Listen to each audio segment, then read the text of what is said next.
Yaani mtu ningeshingana na yeye ni Raila Odinga. Bas, kwa Kenya, China ni Lawi, Arap Korir. Nimesikia maneno mengine hapa, hebu tusikie.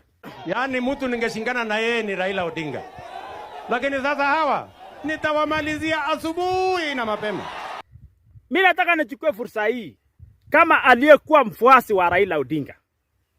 Niambie William Samoei, wachana na Raila. Wachana na China ya Raila, ondoa China ya Raila kwa mdomo yako. Kama ulikuwa unajua ungeshindana na yeye ama angefanya mambo uanguke, na ukatangulia kufanya mambo yako, wacha kutupigia kifua. Wacha kutupigia kifua. Umeenda Malava, badala ya kuombea mtu yako kura, wewe unaenda kupigia sisi kifua. Ati utakuja kushinda. Utashinda na nini? Kwani unatembea na kura zetu? Na mimi nashangaa wa Kenya kwa vitu kama hii. Hebu sikia tena hapa. Siku yenye tunaangaliana ati siasa kwa maneno.